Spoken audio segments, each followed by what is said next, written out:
বন্ধুরা, ইতিহাসে আমরা অনেক শহরের কথা শুনেছি যা আজ আর নেই। কেউ বলেছে ট্রয় নগরী, কেউ বলেছে আটলান্টিস। কিন্তু এদের সবকিছুর চেয়েও রহস্যময় এক নাম হল দ্বারকা। ভগবান শ্রীকৃষ্ণের রাজ্য, ভারতের প্রাচীনতম সমৃদ্ধ নগরী, যেখানে ছিল সোনার প্রাসাদ, রাজপথ আর অসীম ঐশ্বর্য। কিন্তু হঠাৎ করেই সমুদ্র সেই শহরটিকে গ্রাস করে নিল। আজকের ভিডিওতে আমরা জানব পুরাণে কিভাবে দ্বারকার পতনের কথা লেখা আছে, প্রত্নতাত্ত্বিকেরা কি প্রমাণ খুঁজে পেয়েছেন, বিজ্ঞানের ব্যাখ্যা কি, আর ভক্তদের কাছে এই ঘটনার আধ্যাত্মিক অর্থ কি। চলুন তবে রহস্যের দ্বার খুলে প্রবেশ করি সমুদ্রে ডুবে যাওয়া দ্বারকার অন্তর্জগতে। জয় শ্রীকৃষ্ণ। মথুরায় কংসের অত্যাচারের অবসান ঘটিয়ে কৃষ্ণ রাজ্য পরিচালনা শুরু করেছিলেন। কিন্তু মথুরা বারবার শত্রুদের আক্রমণে বিপর্যস্ত হচ্ছিল, বিশেষত জরাসন্ধ বারবার আক্রমণ করছিল। তখন কৃষ্ণ সিদ্ধান্ত নেন একটি নিরাপদ নগর গড়ে তোলার। তিনি সমুদ্রদেব বরুণকে আহ্বান করেন। পুরাণে লেখা আছে, কৃষ্ণ বরুণদেবকে প্রার্থনা করেন যেন তাকে জমি দেন। সমুদ্রদেব খুশি হয়ে 12 যোগন ভূমি কৃষ্ণকে দান করেন। সেই ভূমিতেই স্থাপিত হল দ্বারকা, যার অর্থ দ্বার বা প্রবেশদ্বার। ভগবত পুরাণ ও বিষ্ণু পুরাণে দ্বারকার সমৃদ্ধির বিশদ বর্ণনা আছে। বলা হয় 7টি দ্বীপে নির্মিত হয়েছিল রাজ্য, 9 লক্ষ প্রাসাদ, প্রতিটি সোনার, রূপোর, মণি মুক্ত দিয়ে সজ্জিত। চওড়া রাজপথ, বাগান, দিঘি, মন্দির, বাজার, সব মিলিয়ে এক স্বপ্ননগর। কৃষ্ণের 16,108 রানী, তার সন্তানরা আর অসংখ্য যাদব বংশীয় অভিজাত এই শহরে বাস করতেন। দ্বারকা শুধু রাজনৈতিক রাজধানীই ছিল না, এটি ছিল আধ্যাত্মিক জগতের প্রতীক। মহাভারতের সময় দ্বারকা ভারতের সবচেয়ে সমৃদ্ধ নগর হিসেবে পরিচিত। কৃষ্ণ ছিলেন কেবল রাজা নন, একজন আদর্শ রাষ্ট্রনায়ক। এখানে ছিল বাণিজ্যের কেন্দ্র, সমুদ্রপথে আরব, মিশর, এমনকি দক্ষিণ পূর্ব এশিয়ার সঙ্গে যোগাযোগ হতো। প্রতিটি রাস্তায় ছিল শৃঙ্খলা, আইনশৃঙ্খলা শক্তিশালী, অপরাধ প্রায় ছিল না। কৃষ্ণের নেতৃত্বে যাদব বংশ অপ্রতিরোধ্য হয়ে ওঠে। দ্বারকা নগরীর বর্ণনা শোনা যায়, সকাল হলে ভগবান কৃষ্ণ সূর্যোদয়ের সঙ্গে স্নান ও পূজা করতেন। এরপর সভায় আসতেন, যেখানে নীতি নির্ধারণ, কূটনীতি, বাণিজ্য, সেনা ব্যবস্থা নিয়ে আলোচনা হতো। সন্ধ্যায় রানীদের সঙ্গে গৃহে ফিরতেন, তাদের সঙ্গে সময় কাটাতেন।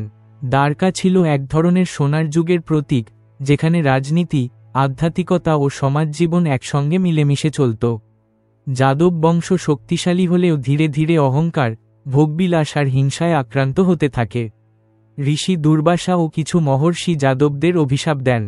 একদিন যাদব রাজকুমার সাম্বা রসিকতা করতে ঋষিদের কাছে যায়, নিজেকে গর্ভবতী নারী সাজিয়ে বলে, আমাকে ছেলে হবে না মেয়ে হবে। ঋষিরা ক্রুদ্ধ হয়ে অভিশাপ দেন, তোমার থেকে জন্ম নেবে এক লৌহদণ্ড, যা থেকে ধ্বংস হবে যাদব বংশ। সত্যিই সাম্বার উদরে এক লৌহদণ্ড জন্ম নেয়। কৃষ্ণ তা গুঁড়ো করে সমুদ্রে ফেলে দেন, কিন্তু সমুদ্র তীরের ঘাস থেকে সেই লৌহকণিকা জন্ম নিয়ে অস্ত্র হয়ে ওঠে। অবশেষে যাদব বংশের মধ্যে গৃহযুদ্ধ শুরু হয়, তারা পরস্পরকে হত্যা করে ফেলে। কৃষ্ণ জানতেন তার পৃথিবীতে সময় শেষ। জঙ্গলে ধ্যানমগ্ন অবস্থায় এক শিকারী জরা তাকে তীর ছুঁড়ে আঘাত করে। কৃষ্ণ দেহত্যাগ করেন এবং বৈকুণ্ঠে প্রত্যাবর্তন করেন। কৃষ্ণ বিদায় নেওয়ার পরপরই সমুদ্রের ঢেউ ভয়ঙ্কর রূপ ধারণ করে। কয়েক দিনের মধ্যেই দ্বারকার সমৃদ্ধি বিলীন হয়ে যায়। ভাগবত পুরাণে লেখা আছে, যেই মুহূর্তে কৃষ্ণ পৃথিবী ত্যাগ করলেন, সেই মুহূর্তে সমুদ্র এগিয়ে এসে দ্বারকার সমস্ত মহিমা গ্রাস করল।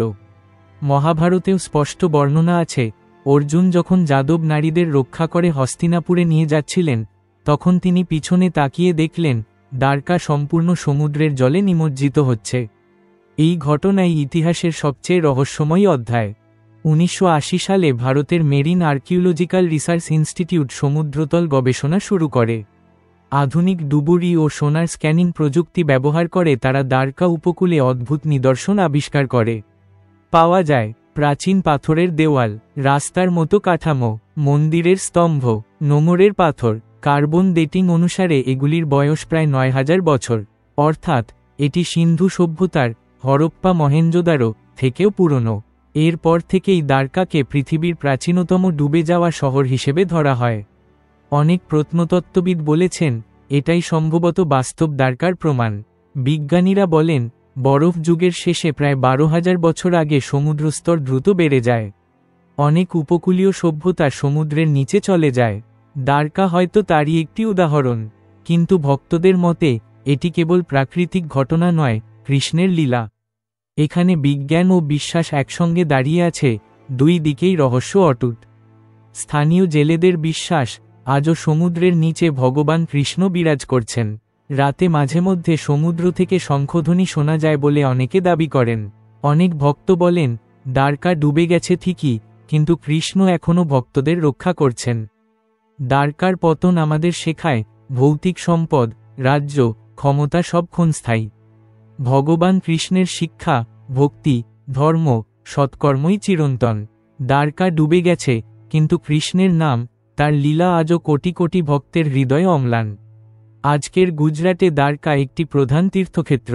দ্বারকাধীশ মন্দির প্রতিদিন হাজার হাজার ভক্তকে আকর্ষণ করে।